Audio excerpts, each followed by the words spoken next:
yo viví con ello, no era consciente de lo que era, para mí era algo normal en mí. Yo era consciente de que había otra parte de mí que no era yo. Yo hay veces que no recuerdo absolutamente nada y otras en las que sí que veo. Yo me veo en tercera persona haciendo cosas, me convertiría más en eso, en una espectadora de lo que está pasando. ¿Cuántas identidades sois y cómo se comportan? Ahora mismo que se manifiesten solo hay 6, incluyéndome a mí. Claramente se refieren a mí como Nayara, o sea, es como si realmente fueran otra persona hablándome. ¿Ahora mismo tienes alguna identidad despierta? Jope, es que no llego por esto, ¿no? Y me gustaría llegar. O sea, yo sé que tengo las capacidades de llegar, pero no llego por mi salud mental.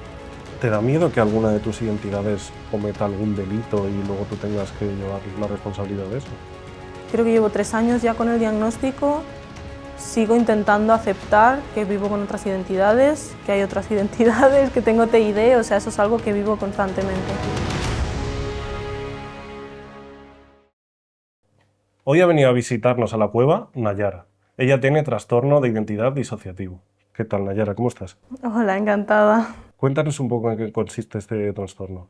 Bueno, el trastorno de identidad disociativo es comúnmente o antes conocido como trastorno de personalidad múltiple, que consiste básicamente en que la persona convive con más de una identidad dentro del mismo cuerpo, para que se pueda entender, y también está envuelta en mucha amnesia, tanto hacia el cambio de identidad como hacia su misma historia o incluso diariamente. ¿Esto es algo con lo que has vivido toda la vida o se despertó a una edad temprana? ¿Cómo te pasó? ¿Cómo fue tu proceso? En terapia hemos llegado a concluir por ahora que se podría haber despertado a los 9 años a raíz de varios traumas, entre ellos abuso sexual, bullying y negligencia un poco infantil.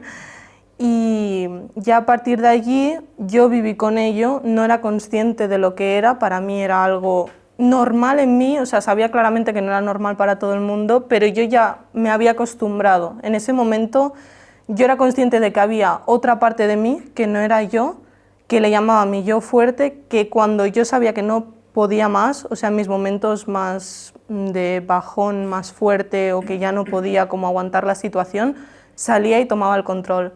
Y sabía que era una persona muy seca, muy dura, pero no era consciente de que eso tenía un nombre, ¿no? Eso llegó en primero de carrera, cuando yo fui a terapia a raíz de otras cosas, o sea, realmente no fue para que me hicieran un diagnóstico, sino porque yo me sentía mal y por otra sintomatología depresiva sobre todo. Y ahí, después de varias evaluaciones, de entrevista, pruebas, al final el grupo de psicólogos que había me dijo, oye, queremos decirte que sepas una cosa, que lo que tienes se llama trastorno de identidad disociativo y, bueno, como también era estudiante de psicología, me hicieron un poquito una explicación más técnica para que pudiera entenderlo. ¿Y te has sentido distinta al resto de niños durante tu infancia y tu adolescencia? Sí, eso siempre. ¿Y te ha afectado, tú crees? Al principio no. Cuando estaba aquí, o sea, cuando estaba viviendo en Barcelona, que es mi ciudad natal, no tenía muchos problemas de sociabilizar, sí que era un poco, lo que recuerdo era como un poco dura, en plan, pero ya está, tenía muchos amigos, era bastante sociable, un poco tímida, pero en general no tenía problemas. Pero sí que es verdad que me fui a vivir al sur de España durante varios años, que fue cuando ya empezó todo el trauma de bullying y los abusos, y ahí ya sí que todo cambió. Desde ahí he tenido muchos problemas a la hora de sociabilizar, siempre he estado más excluida, no soy tanto de salir donde hay mucha gente y tiendo a encerrarme más en mí misma. ¿Cuántas identidades sois y cómo se comportan? Cuando me diagnosticaron vimos que eran 11 realmente, o sea, parecían 11 bastante común, o sea, comúnmente, pero ahora mismo que se manifiesten solo hay 6, incluyéndome a mí. O sea, tú eres una identidad más. Sí, eso es algo que me gusta aclarar mucho, más que nada porque se tiende a entender, sobre todo por la ficción, como que hay una identidad original, ¿no? Como está la persona y luego están pues, las demás personalidades que existen en la misma cabeza, ¿no? Y que intentan tomar el control de la vida de la persona. Pero si lo miramos a nivel científico, realmente no es así. O sea, es una disrupción en la consciencia y en la identidad, por lo tanto es como si cogieras un cristal y lo partieras en el suelo, por decirlo de alguna manera, y esos pequeños trocitos de cristal que quedan son las diferentes identidades que conviven en el cuerpo de la persona. Entonces sí, yo formaría parte del grupo de identidades. ¿Y tú eres consciente cuando despierta una identidad nueva en ti? O sea, ¿tú sigues siendo Nayara o te conviertes solo en esa nueva, bueno, no nueva identidad, pero en esa identidad? Yo me vuelvo espectadora de las acciones que hace esa identidad. ¿A qué te refieres como que te ves en tercera Sí. persona? O...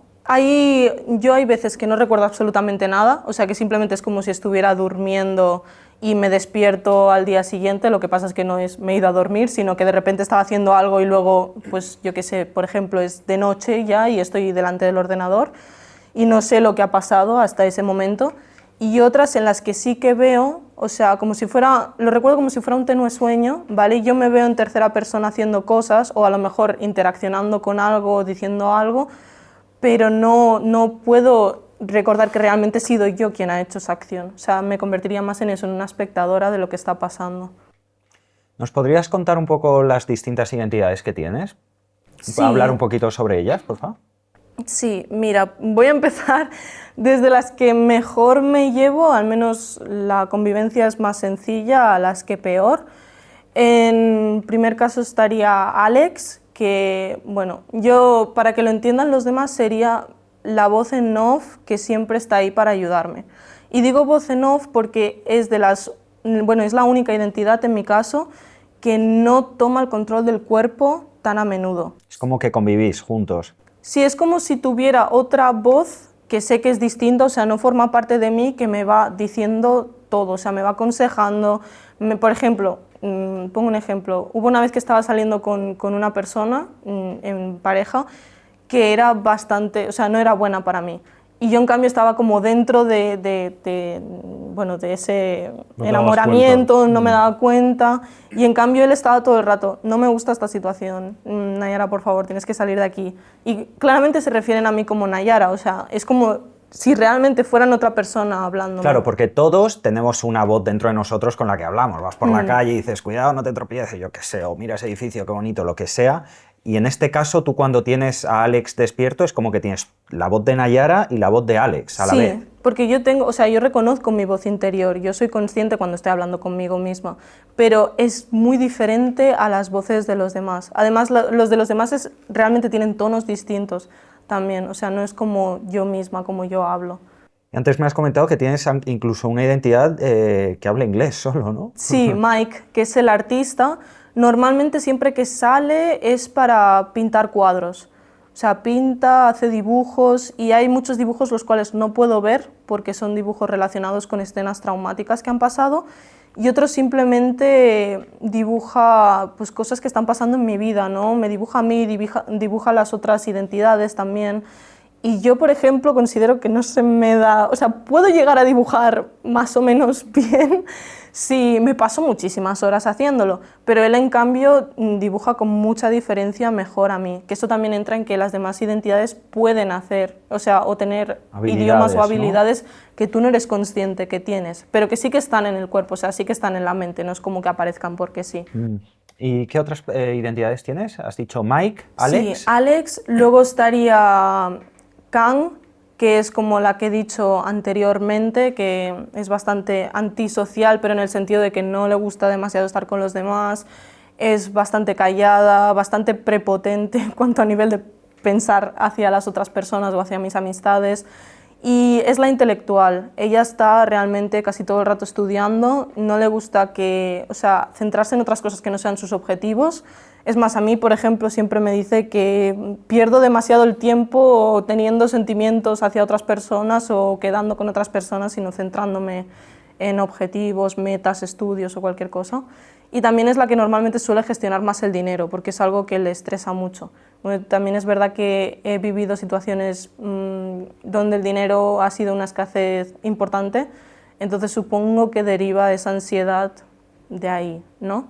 Luego también estaría Kyoki, que ya empezaría con los que peor relación tengo y los que más se va a tener que tratar en terapia de tener una mejor comunicación y convivencia, que es la que salió por la tele, que era como la fiestera, ¿no?, por decirlo de alguna manera, pero yo realmente la describiría más como una persona que ama vivir, o sea, ama la libertad y ama vivir. Lo que pasa es que tiene maneras muy desadaptativas tanto de enfrentarse a las situaciones como a mí. O sea, a mí me insulta, me deja de tonta, o sea, está todo el rato en contra mío. Sí que es verdad que me enseña muchas veces imágenes del trauma, que eso es algo que también que sucede, como cuando tienes flashbacks. Tú no recuerdas el trauma, pero hay veces que hay imágenes, o sea, te vienen imágenes a la cabeza de un suceso que tú realmente no recuerdas, lo cual suele derivar a ataques de pánico. Ella lo hace mucho, por ejemplo.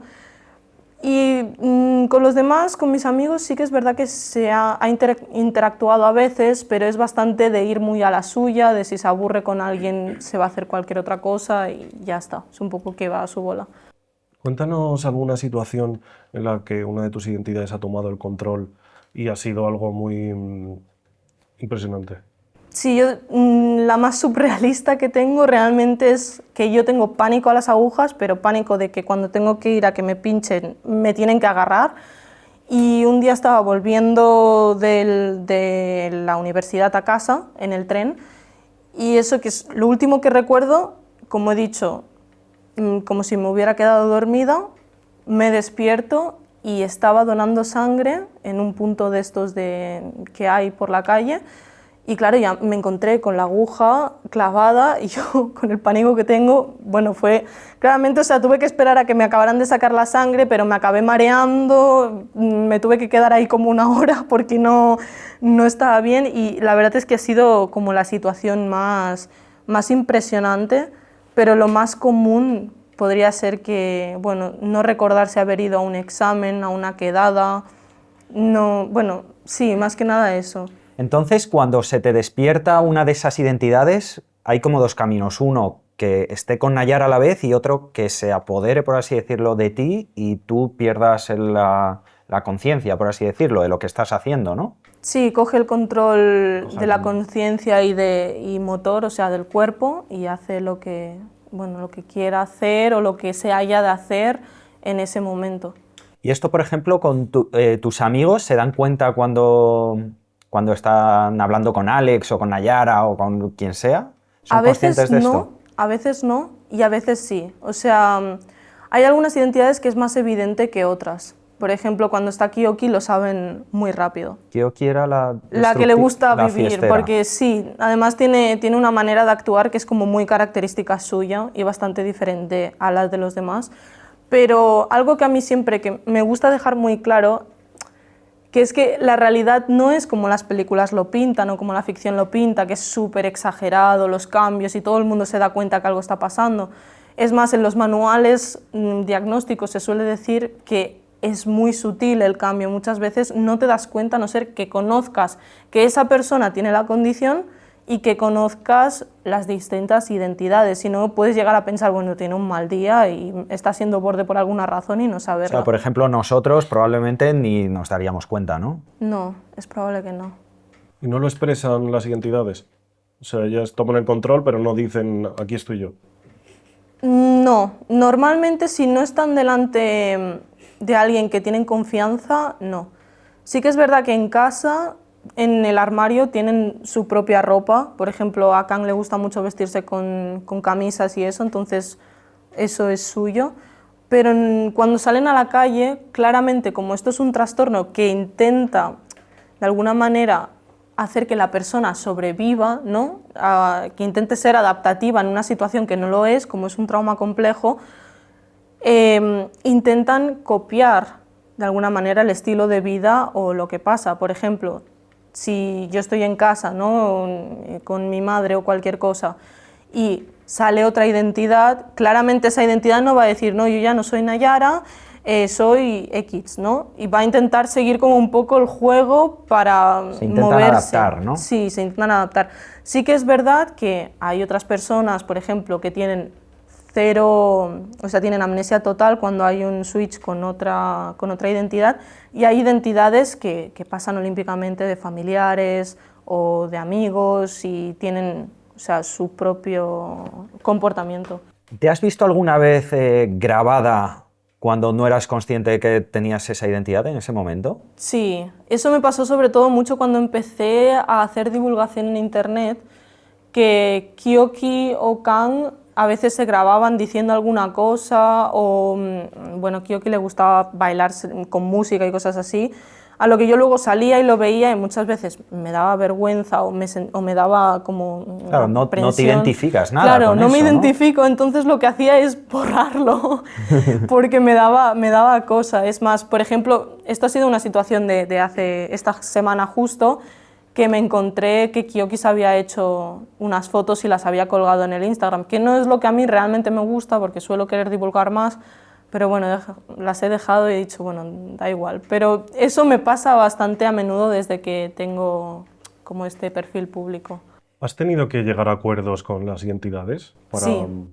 sí, ¿A qué, Sí. ¿A qué os referís con acuerdos? acuerdos de comportamiento en el trabajo, estudiando? Sí, es más, cuando el primer año que me dieron el diagnóstico, lo primero que hice cuando empezamos a tener comunicación entre identidades, cuando empezamos a tratar en terapia todo el tema de la comunicación y tal, fue hacer normas. O sea, escribir en una pizarra cosas que eran, o sea, que no se podía no hacer eso, ¿no? Que era, por ejemplo, trabajo y estudios, siempre hay que ir, siempre hay que presentarse y, bueno, lo haces lo mejor que puedes, pero es algo que tiene que ver con la estabilidad de la vida misma y no se puede... O sea, esas identidades cuando se despiertan tampoco te quieren hacer mal a ti, ¿no? O algunas sí, son un Algunas poco más sí, destructivas. sí. Bueno, hay una teoría que lo explica muy bien, que es la teoría de disociación estructural, que básicamente puntúa, ¿no?, que hay identidades que son partes aparentemente normales que intentan llevar el día a día de la vida misma, ¿no?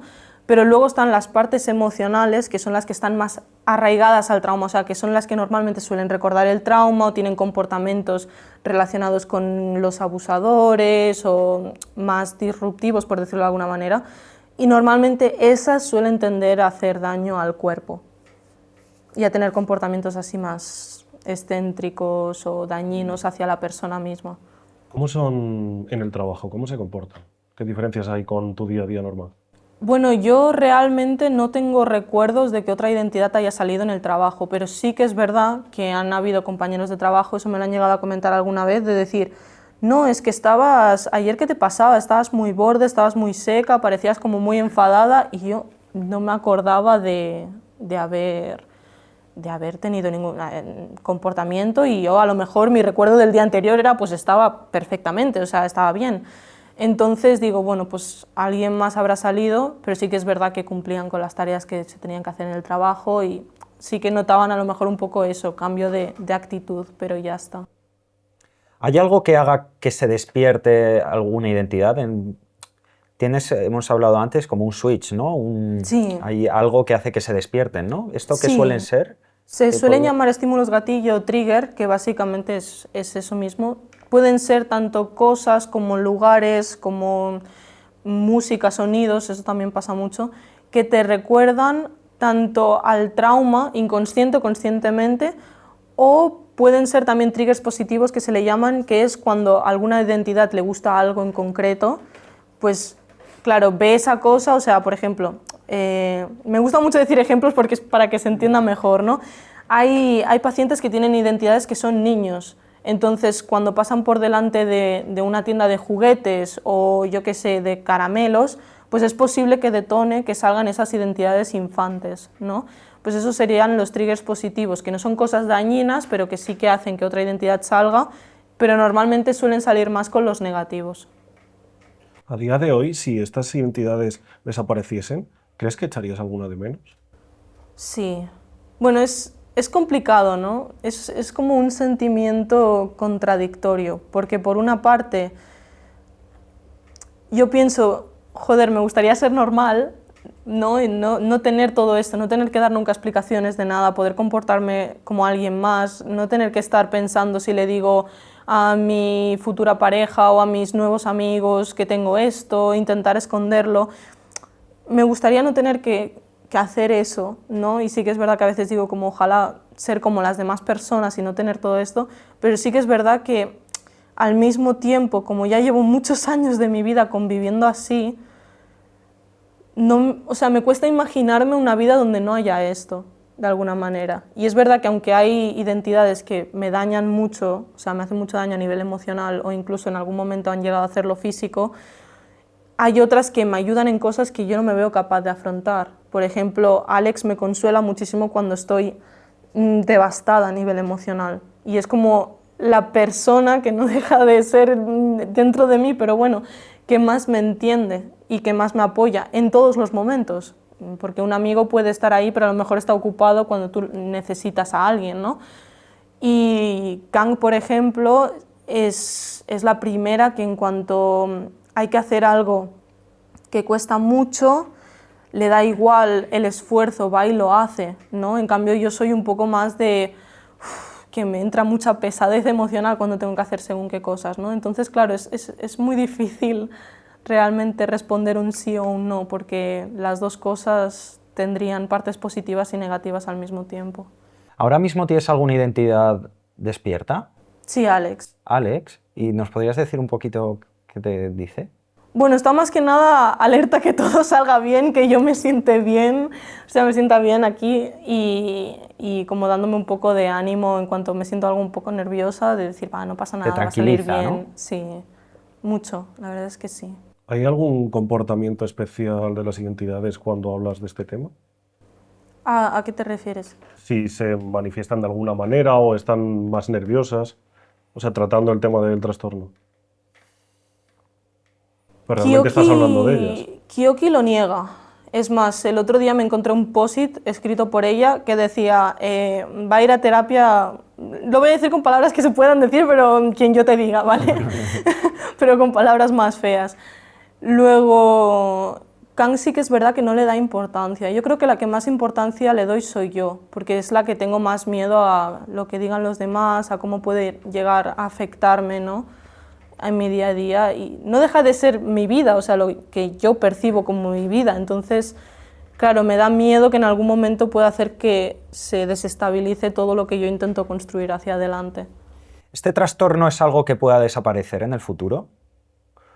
Hay realmente dos caminos de terapia posibles, que uno sería la fusión de todas las identidades, por lo tanto,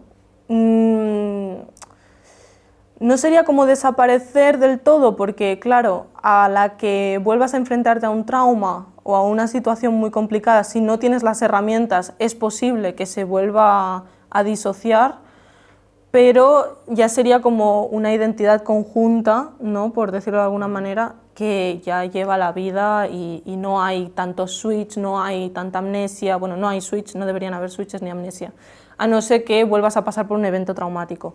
Luego, por otro lado, está la pluralidad saludable, por decirlo de alguna manera, que sería seguir siendo un sistema de identidades completamente distintas, pero poder abordar la vida de manera que no sea desadaptativo, o sea, que no sea un trastorno como tal que te dificulta todo, sino que sea algo más constructivo, ¿no? Porque tú sientes que tu vida es un poquito más complicada que el resto de personas. Sí, Sí, ¿no? sí. Sobre todo a nivel de salir hacia adelante, ¿no?, de querer hacer cosas. Por ejemplo, pues con el tema de la universidad, que tuve que pausarlo porque no daba más a nivel mental. A mí me hubiera gustado terminarla y en un futuro soy consciente de que voy a terminarla, o sea, eso es seguro. Pero claro, a mí hay cosas que digo, jope, es que no llego por esto, ¿no? Y me gustaría llegar. O sea, yo sé que tengo las capacidades de llegar, pero no llego por mi salud mental. ¿Cómo te ha afectado todo esto a la hora de tener pareja? La verdad es que tengo varias experiencias. Nunca he tenido como pareja muy estable, entonces tampoco ha sido algo que haya salido demasiado. Pero sí que es verdad que he llegado a tener personas que me lo han llegado a echar en cara, de no habérselo dicho en la primera cita, en el primer momento, porque si no, no hubiera salido nada de ahí, como personas que simplemente lo han llevado bien, como si tuviera no es comparable, pero como si tuviera otra cosa como un TDAH o un autismo y simplemente es un trastorno mental e intentas llevarlo. ¿Se te hace complicado el tener que explicárselo a alguien cuando lo estás conociendo? Sí, mucho, muchísimo. Eso yo creo que es lo que más me cuesta, porque, bueno, por ejemplo, las últimas parejas que he tenido, o intentos de pareja que he tenido, no he podido llegar a contárselo. O sea, es como el quiero, pero me da miedo qué va a pensar. Eso me persigue, ¿no? Siempre, sí. Los nombres de las identidades, ellos llegaron y ya te dijeron que se llamaban así, ¿se los has puesto tú? Bueno, hay las dos cosas, realmente. O sea, no lo he puesto yo, pero se llegó como a un acuerdo. Algo que tengo que dejar muy claro, porque la gente a veces se sorprende, ¿no? ¿Y de dónde salen estos nombres, no? Es que las características que tienen las identidades tienen que ver en qué ambiente creció la persona, ¿no? En mi caso, yo por ejemplo de pequeña lo que más consumía eran series estadounidenses de Disney Channel y los mangas que empezaban a salir en... Ahora entiendo los nombres, sí. Con el manga. Entonces, claro, sí que es verdad que todas, excepto Kan y Kyoki, vinieron con nombre, o sea, yo no influía en Te nada. lo comunicaron, las propias identidades. Te dijeron, Sí. hola, soy Alex. Bueno, por ejemplo, a ver, hay algunas que se va descubriendo un poco más con la comunicación, ¿no? Pero otras, por ejemplo, Mike, supe que estaba ahí porque de repente me encontré un dibujo de un chaval con el pelo largo, barba y tal, y ponía Hi, I'm Mike, en plan, hola, soy Mike en inglés. Entonces dije, ostras, vale, ¿no? Pero en cambio, Kan y Kyoki sí que nos acordamos de poner nombre por una cosa en especial, y es porque son las más antiguas que yo soy consciente que existían antes. Entonces, claro, yo no tenían nombre, eran Nayara, solo que no eran Nayara al mismo tiempo. Entonces, para poder de alguna manera diferenciar, poder hablar de ello en cuanto a tema de divulgación y también entender un poquito a cada una, pusimos nombres que fueran identificativos, ¿no? Por ejemplo, Kan en coreano significa esa dureza, ¿no? Esa fortaleza que tiene ella. Kyoki es más locura en japonés. Y en cambio yo, que puse un nombre para mi identidad como tal, que sería Yemin, es la parte sensible.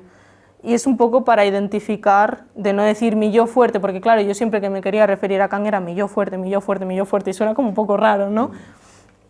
¿Hay alguna manera como de entrenar un poco estas identidades? Sí, necesita mucho autoconocimiento y mucha terapia. Eso es lo primero que hay que decir, o sea, no se entrenan así porque sí. Pero hay casos bastante... Por ejemplo, hay un chico que se llamaba Billy Milligan, que fue el primer hombre en ir a juicio, intentar demostrar su inocencia con el trastorno de personalidad múltiple, porque en ese momento sí que se llamaba así. ¿Qué había hecho el hombre? Bueno, no sé si se puede decir en plan por... Bueno, si no ponemos el en plan, pitido. bueno, abusos corporales Vale, a otras personas y secuestro y Vale. robo también. Y había sido él en juicio estaba intentando demostrar que había sido otra identidad, ¿no? Sí. Para defenderse. Bueno, no fue así, realmente fue tener que demostrar que él tenía eso para de alguna manera no salir inocente, porque no salió inocente, pero sí que no era lo mismo que él hubiera decidido hacerlo, ¿no? Él había una identidad que era capaz de vetar a otras identidades de salir hacia afuera. O sea, decir, tú eres indeseable, tú ya no vuelves a salir. Y claro, yo no podría hacer eso, ¿no? Pero sí que es verdad que ellos tenían muchísimo autoconocimiento en ese...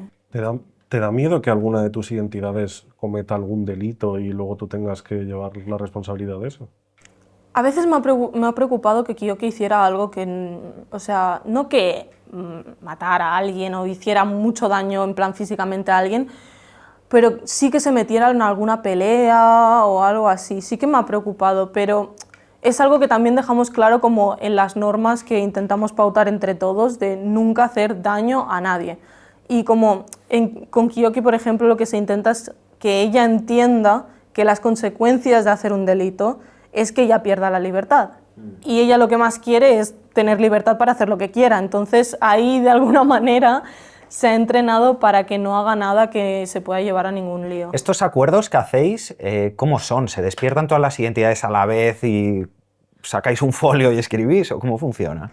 Bueno, por ejemplo, con el tema de las normas, yo escribí lo que me parecía importante junto con Kang, que en ese momento estaba conmigo en la consciencia, en una pizarra, ¿no? Y a medida que, o sea, de alguna manera acordamos que a medida de que cada una de las identidades saliera, tuviera que firmar esa pizarra, conforme, vale, voy a hacerlo. Entonces sí que es verdad que no, claramente no todos son conscientes al mismo tiempo y las cosas se van como dependiendo del momento en el que salga cada una, pero cuando hay algo importante se intenta como dejar en un sitio que se pueda ver, no para que los demás digan, ostras, ¿qué es esto? Y lo lean y digan, bueno, vale. ¿Qué ocurriría si alguna de las identidades se salta una norma? Claro, es que ¿Ha ocurrido? por suerte no ha ocurrido. Sí que es verdad que Kang se pone muy estricta y va diciendo que les va a poner trabas y cosas así, pero yo no sé hasta qué punto pueden hacerlo, realmente puede hacerlo, ¿sabes? Entonces, bueno, fue un acuerdo de decir, no hagáis esto o va a pasar algo malo, pero nunca se dejó como en específico qué va a pasar malo, ¿no? Sí que es verdad, por ejemplo, que en el caso de Billy Milligan, cuando se saltaban las normas era directamente te vuelves un indeseable, pero claro, yo no tengo esa capacidad de no hacer que algunas identidades salgan al frente, ¿no? Entonces, simplemente fue un poco más de diálogo, de intentar hacerlas entender que era eso o algo malo pasaría. ¿Cómo le sienta a Nayara la llegada de una nueva identidad? Mal, muy mal.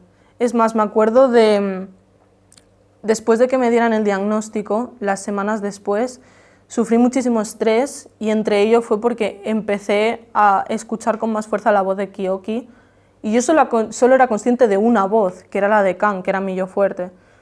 Entonces dije, rollo, me acuerdo que estaba pensando, no, con 2 puedo, más no, o sea, más no. ¿Y quién me diría que acabaría llegando a descubrir que eran 11, ¿no? Al final. Pero sí que es verdad que no, me cuesta mucho entenderlo. Yo tengo mucho estigma hacia mí misma también. Intento ser muy estricta hacia mí misma y controlarlo todo, aunque no se puede controlar. ¿Conoces a más personas con este mismo trastorno? Sí, tanto a nivel de tú a tú como a nivel de redes sociales. Sí que es verdad que a nivel de tú a tú no voy a decir claramente quiénes son, pero me sorprendió mucho porque una vez empecé a divulgar, se acercaron a mí diciendo, oye, ¿sabes que yo también tengo esto? No sabía que tú tenías esto, ¿en serio tienes esto? Y yo, ostras, ¿sabes? En plan, me chocó de decir, ¿cómo podía tenerlo tan cerca, ¿no? Y tener, o sea, que es mucho más común de lo que parece, porque en el fondo está ahí y no te das cuenta. ¿Y cómo podrías darte cuenta de que, realmente tienes otra identidad? Porque igual alguien que nos está viendo dice, ¿cómo puedo identificarlo si yo lo tengo o no? O sea, es fácil, ¿no? Supongo, o no tanto. El diagnóstico de TID como tal es muy complicado. O sea, sí que es verdad que si notas, por ejemplo, que tienes, o sea, que no recuerdas muchas cosas, que tienes demasiadas lagunas de, o sea, de recuerdo, ¿no? No el olvido normal que puede tener todo el mundo.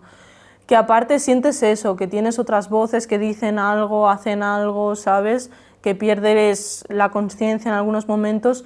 Yo lo que siempre recomiendo es que vayas a un profesional y te lo mire, porque hay muchos trastornos que tienen síntomas muy conjuntos y el TID es un diagnóstico de diferencial, que significa que han de mirar que no tengas otros trastornos antes de diagnosticarte el TID. Es que a mí se me hace muy complicado entender porque, claro, al final todos tenemos esa voz interna.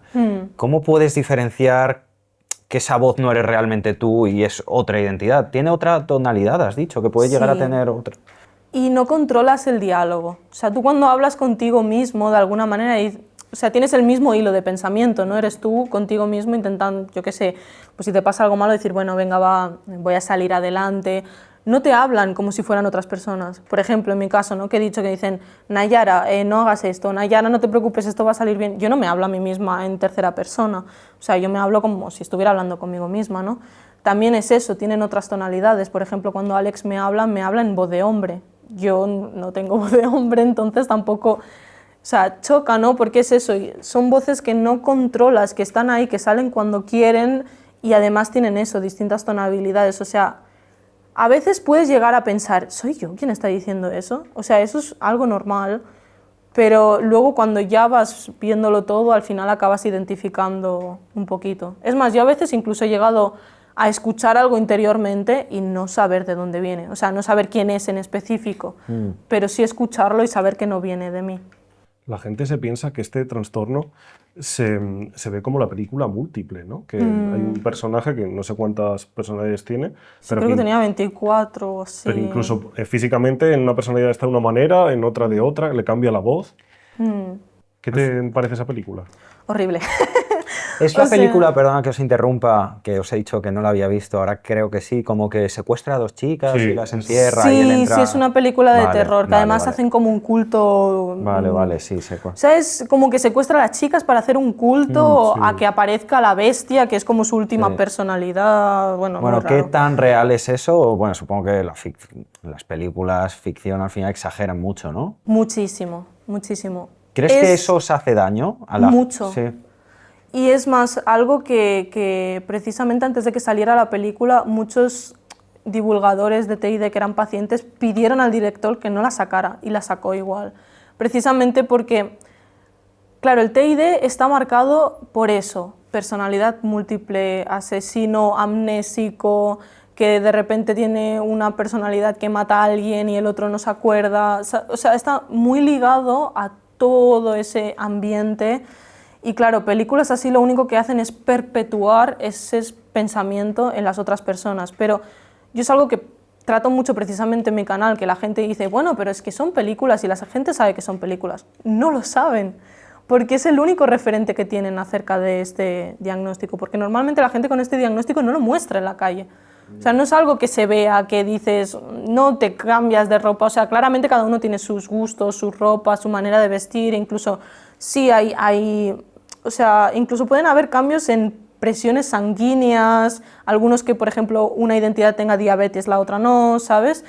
También es verdad que el tono de voz puede cambiar, la manera de hablar, todo eso sí que es verdad, la mirada incluso, pero no es tan espectacular como se muestran en las películas y sobre todo no es tan peligroso como se muestra en las películas. ¿Ha habido algún caso de, bueno, este que nos has contado antes, ¿no?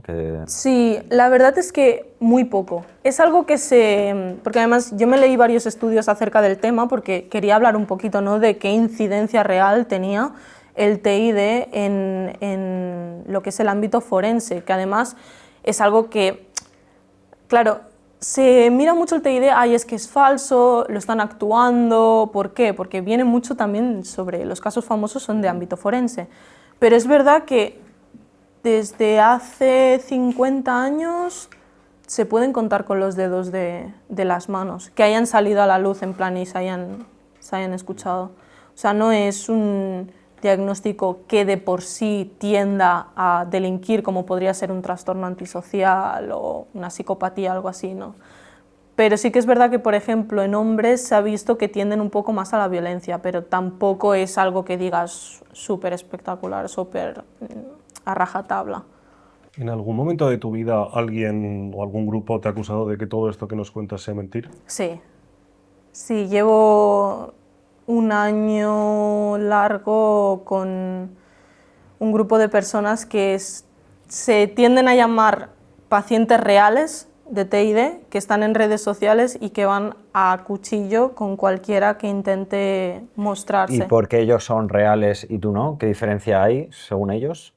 Pues que no hay diagnóstico cuando, bueno, para venir a Además, Eso es verdad, tenemos que contarlo, que Nayara nos ha traído un certificado médico en el que nos cuenta que todo esto es real.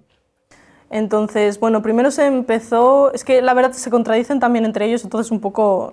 ¿Pero son amigos ellos? ¿No se conocen? O... No, es un grupo, es un grupo de Telegram, realmente, que se dedican... Telegram. Es un grupo de Telegram que se dedican a eso, a pillar teóricamente a los falsos pacientes. Pero claro, los falsos pacientes son que muestras, o sea, primero que no tienes diagnóstico, lo muestras, es falso, te lo has inventado. Luego no es que lo que tú vives, lo que tú cuentas, no es lo que realmente vivimos los pacientes. Luego que, claro, si fueras paciente de TID no estarías en redes sociales, no te estarías mostrando, y van un poco con ese discurso. Al final, un poco cada persona lo debe vivir de una manera distinta, ¿no? O sea, personificarlo así muy... Sí, además es algo que sale en los mismos manuales diagnósticos, que, claro, este diagnóstico depende muchísimo del ambiente en el que ha crecido y desarrollado el infante. Entonces, claro, hay diferencias bastante grandes entre pacientes. Claramente, la sintomatología base la tienes que tener, porque si no, no tienes el diagnóstico. Pero sí que es verdad que, por ejemplo, en los manuales pone sintomatología añadida y pueden ser varias sintomatologías que además suele poner que depende del paciente, se puede presentar de una manera o de otra, depende incluso de la cultura, se puede presentar de una manera y de otra. Por ejemplo, hay pacientes que depende de la cultura lo explican como si fuera una posesión del demonio y eso está dentro de los manuales diagnósticos para saber, uy, esto puede ser indicativo, ¿no? ¿Todas las personas que tienen este trastorno es debido a un trauma en la infancia? Sí. 100%. Es un trastorno derivado de trauma complejo en la infancia. O sea, una persona que ha tenido una infancia normal, por así decirlo, no podría tener este trastorno, entonces. No, no debería. No es, o sea, puede a lo mejor haber algún caso, pero las veces que se ha visto que a lo mejor había una persona que estaba diagnosticada con eso y no recordaba haber tenido, o sea, ellos decían, no, yo he tenido una infancia completamente normal y no me ha pasado nada. Luego se ha llegado a ver que sí que había pasado algo en la infancia, pero que la persona no se acordaba. Sí, pero sí que ha de haber un trauma, porque esto es, el trauma, o sea, rompe el esquema de la identidad y de la conciencia de la persona. ¿A ti te ayuda a hacer divulgación en redes sociales de lo que te ocurre? Sí, me ayuda mucho tanto a validarme a mí misma, porque esto es algo con lo que yo vivo muy a menudo, el hecho de no creerme que yo misma tenga el diagnóstico aunque me lo hayan dado, ¿sabes? De decir, no, es que esto está en mi mente. No, es que si no pienso, no, va a desaparecer.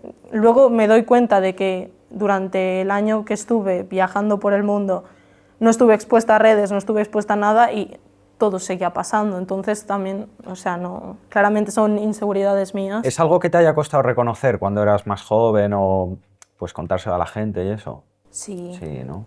Es algo que vivo constantemente, o sea, aún a día de hoy, creo que llevo 3 años ya con el diagnóstico, sigo intentando aceptar que vivo con otras identidades, que hay otras identidades, que tengo TID, o sea, eso es algo que vivo constantemente. Y el tema de exponerte en redes dices que te ayuda, ¿no?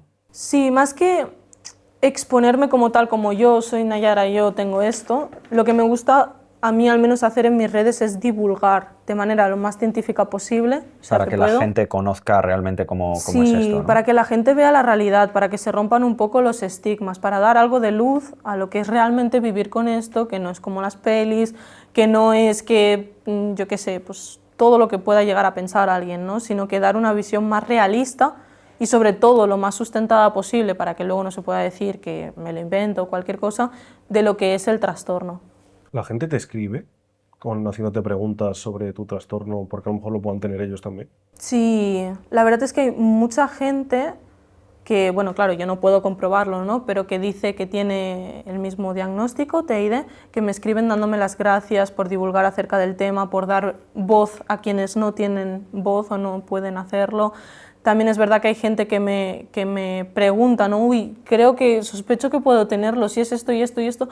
Y yo siempre digo, a ver, deberías ir a un profesional a que te lo mirara, o sea, eso es algo que dejo muy claro. Yo no doy consejo profesional porque no lo soy. Ni diagnósticos, claro. Ni diagnósticos. Siempre recomiendo que las personas vayan a un psicólogo o un psiquiatra. Lo que pasa es que también soy consciente de lo difícil que es. Porque hoy en día... Dar el paso, te refieres, de ir. Dar el paso de ir como tú, explicarle a otra persona, pero también la poca cantidad de terapeutas que hay disponibles, ¿no? Al final esto es un diagnóstico que tienes que estar constantemente en terapia, trabajar de manera muy seguida, con pautas. Y claro, no encontramos esto en la salud pública, ¿no? Por lo tanto, sí que es verdad que hay mucha gente que va a internet a intentar buscar respuestas. Yo siempre intento recomendar que vayan a ver a un terapeuta, pero soy consciente de que es difícil. Tú vas de manera recurrente a terapia, ¿no? Entonces... Yo sí. Ahora mismo estoy yendo 2 veces al mes, porque no puedo permitirme más, pero sí. Lo pagas tú de tu bolsillo, dices que el gobierno no Sí. te ayuda nada, no tienes ningún tipo de ayuda ni nada, ¿no? Estuve durante toda mi adolescencia a nivel de pública, Pero sí que es verdad que era eso, una visita cada mes de 40 minutos, una visita cada 3 meses, entonces no se hacía... ¿Y era siempre el mismo terapeuta? No, he cambiado muchísimo, porque Y eso bueno, no funciona ayudaba así. nada, No, hasta que no tuve... Bueno, en la universidad, derivado a que no podía hacer clase normal porque tenía un montón de sintomatología que no sabía lo que era, pero yo quería intentar ser un poco más funcional, ¿no? Ahí ya sí que tuve una terapeuta que iba 2 veces al mes, porque claramente cuesta dinero y es complicado, pero que ya fue como más pautado, como más de seguir. Y así he intentado seguir con los demás terapeutas que Y ahora tú tenía. estás estudiando psicología, ¿no? ¿Puede ser? No, tuve que dejar la Ah, carrera. lo dejaste. Sí, porque yo estaba en segundo, se me hizo una adaptación curricular por todo el tema de tener el trastorno de identidad disociativo, pero no se aplicó a la hora de la verdad a la evaluación. O sea, yo hablé con los profesores, teóricamente todo estaba perfecto, los papeles estaban perfectos, la derivación estaba perfecta, pero a la hora de la realidad de la evaluación, por ejemplo, había una parte que era que yo no podía ir a prácticas por tema de ansiedad social que me detonaba toda la sintomatología siguiente y que se me tuvieran que complementar con otra cosa. Eso no se hizo. Entonces, claro, Ya. muchas asignaturas se suspendieron precisamente por no haber acudido a las prácticas y ya eso me derivó a que perdiera la beca, por lo tanto que me tuviera que pagar yo sola la universidad, tenía que trabajar, todo lo que hizo que la sintomatología se multiplicara por 1000. Creo que para mí ha sido la peor época de mi vida, de estar, que casi no me acuerdo de nada de lo que pasó en esa época. Y claro, llegó un momento en el que hubo una vía de escape. Y es que conocí a un viajero que estaba dando la vuelta al mundo en mochileo, japonés, y algo dentro mío me dijo, tengo que seguirlo, tengo que hacer fuiste esto. a dar la vuelta al mundo? Y me fui a dar la vuelta al mundo en mochileo, sí, y lo dejé todo. ¿Y aceptaron tus personalidades esa acción? No. ¿Tuviste que O sea, pagar 7 billetes de vuelo? me hubiera salido caro, ¿eh? No, pero Kang se enfadó muchísimo, me dejó de hablar Kang es durante la más meses. responsable, ¿no? Sí, durante meses me dejó de hablar. Cada vez que me hablaba era para vejarme, para tratarme mal. Aún en día sigue sin aprobar lo que hice en ese momento, porque ella cree que deberíamos haber seguido. Lo que pasa es que hasta el psicólogo me decía, tienes que hacer un cambio en tu vida, no sé el qué, pero tienes que cambiar algo porque así no puedes seguir, vas a petar. Y Kyoki estaba encantada de la vida y los demás sí que es verdad que se fueron adaptando, no hubo tanto problema. Pero ¿Cuánto Kang duró fue este viaje? Pues 1 añito creo que estuve, más ¿Te o vino menos. bien a nivel personal? Me curó mucho. No solo me dio fuerza en mí misma de decir, ostras, puedo hacer muchas más cosas de las que realmente creo que puedo hacer, porque estuve viajando acompañada con este chico hasta Croacia, en plan de autostop y mochileo, y luego me crucé yo sola a los Balcanes. Entonces luego ya me fui con avión a Corea desde Turquía y estuve viviendo ahí un tiempo, pero claro, te das cuenta de la fortaleza que tienes tú como persona cuando te tienes que enfrentar a este tipo de situaciones, de estar sola en un país que no conoces absolutamente de nada y tener que sobrevivir. Y he vivido cosas chunguillas. Entonces también me dio mucha más serenidad a la hora de enfrentar cosas más cotidianas y eso también ha hecho que, bueno, la sintomatología se estabilice un poquito más. ¿Y este chico con el que hiciste el viaje se lo contaste, por ejemplo? No, No. no porque no éramos compañeros de viaje, no había una No había confianza amistad, ¿no? tan Ya, vale. profunda. Y sabíamos que en un momento u otro nos íbamos a separar porque él se quería ir a países en los que yo no voy a pisar. Entonces, claro. A ti estas personalidades, por ejemplo, en ese viaje cuando estabas sola, te hacen compañía, ¿no? Supongo. Bueno, me hacían compañía y salían también. O sea, yo sé que Kyoki salió varias veces. No, Kyoki estaba en su mejor momento, Sí, ¿no? Ahí ella lo disfrutó bailando. mucho. Pero sí, mucha gente me dice, ¿no? ¿Y qué? ¿Se te quitó el TID para irte de viaje? No, seguí ahí. Además es una de las cosas que me hizo darme cuenta que, ostras, pues sí que lo normal, tengo. ¿no? Realmente puedes tener una vida normal. Sí, puedes tener una vida normal y es más, yo aliento a la gente que la tenga. O sea, no, yo con mi contenido también es uno de mis objetivos darle esperanza a los pacientes. Porque claro, cuando estás en el fondo, cuando estás en la peor sintomatología, el momento más chungo, no puedes ver una luz.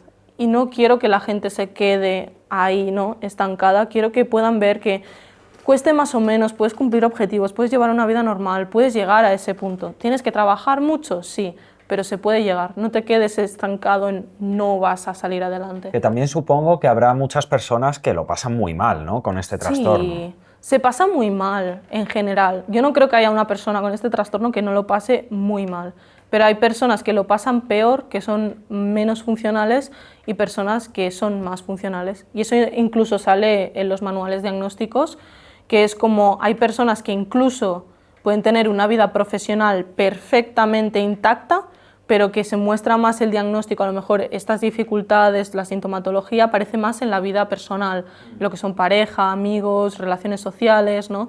Y que eso además es algo a tener en cuenta a la hora de diagnosticar, porque no es como a esta persona, yo qué sé, es ejecutivo, no puede tenerlo porque se ha sacado una carrera, está llevando una empresa, no, sí que es posible que lo tenga, pero también como hay esa parte de que el trastorno hace que tú intentes ser funcional dentro de una historia de vida que ha sido muy complicada, pues puedes llegar a esos puestos, ¿no? Es un poco lo que decía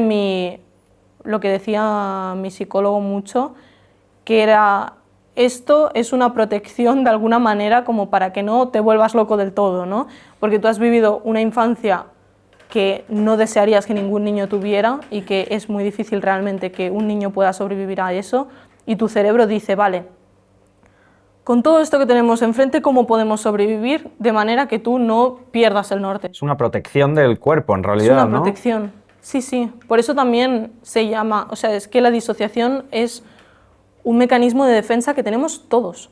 O sea, vosotros tenéis disociación, yo tengo disociación, lo que pasa es que yo estoy en el extremo más desadaptativo, ¿no? La disociación se vuelve desadaptativa cuando tú no estás delante de un estímulo que es malo, que es dañino, que es traumático, y aún así se detona esa disociación. Por ejemplo, yo cuando estoy en el metro, ir en el metro no es nada malo, es algo común, ¿no?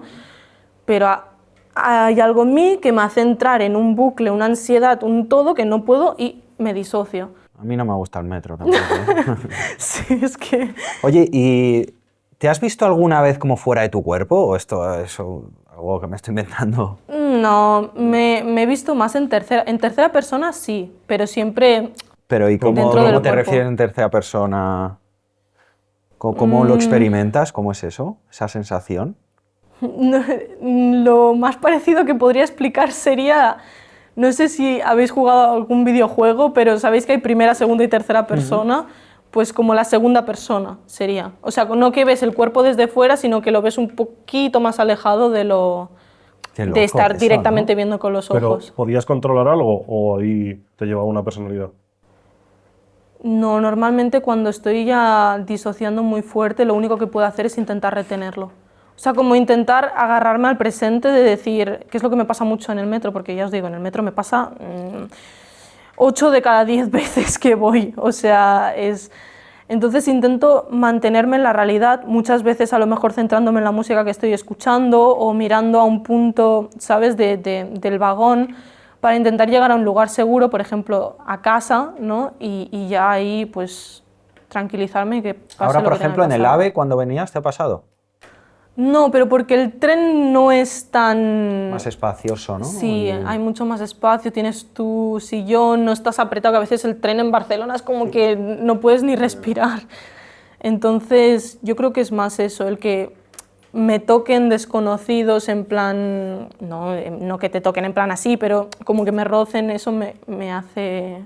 Ana, Yara, a mí algo que me causa curiosidad es el tema del género, de tus identidades y de la edad. ¿Tienen todas la misma edad o hay algunas que son adultas, otras más jóvenes? ¿Cómo es esto? No tienen ni la misma edad, ni el mismo género, ni incluso la misma orientación sexual, o sea, todo eso puede cambiar. Y esto también es un poco debido a la representación o el papel que tengan dentro de cada cuerpo, ¿no? Por ejemplo, en mi caso, solo hay una que sea menor de edad ahora mismo, antes habían 2, pero son adolescentes, entonces está un poco así, pero también hay personas que tienen niños, incluso infantes.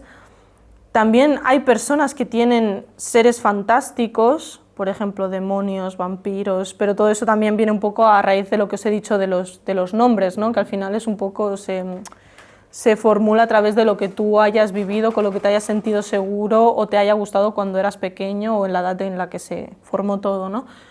Entonces, en mi caso, ahora mismo todos estamos en la veintena, desde Mike, que tiene 25 años, a yo creo que soy la más pequeña en cuanto a veintena, y Kang, por ejemplo, tiene la misma edad que yo, y luego estaría Evan, que es el alter autolesivo, que sí que tiene 16 años, está como estancado en la época adolescente. Yo creo que es porque lleva muchos recuerdos de la adolescencia.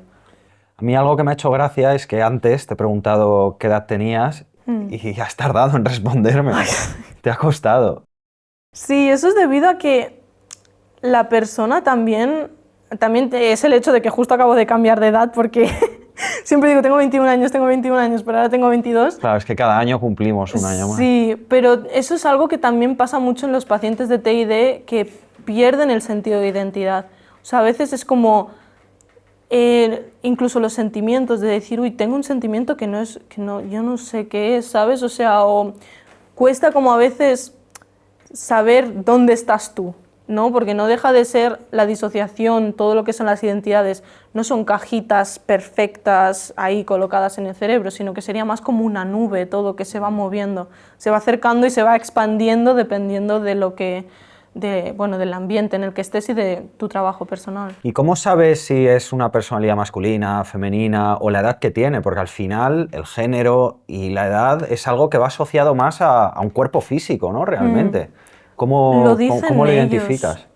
Lo dicen ellos. Y en cuanto a género, o sea, bueno, básicamente ahí entraría el tema de dismorfia corporal incluso. O sea, yo soy consciente de que Alex salió una vez, que yo recuerde, y lo pasó muy mal en estar en el cuerpo de una chica. O sea, porque él se siente hombre, él es hombre, entonces estar en el cuerpo de una mujer fue como muy... Era tu cuerpo, claro. Sí, sí, claro. O sea, es como que Alex se apoderó completamente de tu cuerpo y tú desapareciste, control, sí. Tomó el control de tu cuerpo, ¿no? Yo perdí la conciencia, él tomó el control y claro, bueno... Y se sintió muy incómodo. Muy incómodo. Y busca ropa en el armario que sea así más de hombre. Hay algo que, por ejemplo, bueno, cuando salen los alter o identidades masculinas o Kang, que es la que está también más en contra, el llevar falda lo sientan, o sea, fatal. O sea, si yo, por ejemplo, me he vestido con un vestido y salgo a la calle y de repente tengo un switch y sale alguna de estas identidades, lo pasa tremendamente mal. O sea... ¿Tratas de evitar algunas prendas en caso de... para que no haya problemas? Algunas veces lo he hecho, otras he intentado ir más como yo quería, pero sí que es verdad que sobre todo en la época esta de la universidad que os digo, segundo de carrera, donde más cambios había, donde la disociación estaba más on fire, voy a decir, sí que es verdad que intentaba vestir más neutral, sobre todo por el hecho de que... o llevar alguna prenda, eso también lo he llegado a hacer en plan... Si yo, por ejemplo, iba con escote, como sé que hay identidades que lo pasan fatal con eso, pues llevar alguna prenda de ropa en la mochila que se pudieran poner por encima o que tapara para que tampoco, o sea... No entrar en conflicto, ¿no? Sí. Bueno, Nayara, pues creo que lo vamos a ir dejando por aquí porque tu ave de vuelta sale en menos de una horita. ¿Te puedes llevar esas plantitas que te hemos dejado ahí de regalito? De recuerdo, sí. Y nada, bueno, te queríamos dar las gracias por haber venido, porque has venido desde Barcelona. Sí. Te has Gracias a venido y vosotros. te vuelves en el mismo día. No sé si hay algo que quieres decir, bueno, a la gente para que un poco tome conciencia del trastorno y nada, ahí tienes la cámara para ti. Sobre todo en cuanto a salud mental, seamos un poco abiertos de mente. Como dijo un profesor de mi universidad, el mundo está más allá de tu ombligo. Seamos buenos con los demás. Sé que hay cosas que son muy difíciles de entender, pero intentemos entenderlas, intentemos dar espacio a que existan. No os creáis todo lo que sale en las pelis y en las series y id un poquito más allá a escuchar a las personas que realmente viven en eso. Y si eres paciente, por favor, no te rindas, sigue adelante, vas a poder hacerlo, vas a poder llegar a un momento en el que seas feliz con tu felicidad, la que tú quieras. Y bueno, Nada más que decir, muchas gracias por darme espacio a Nada, hablar también. muchísimas gracias a ti. Dejaremos por abajo las redes de Nayara para que la sigáis y así os podáis informar más. Nos vemos en el próximo podcast. Chao.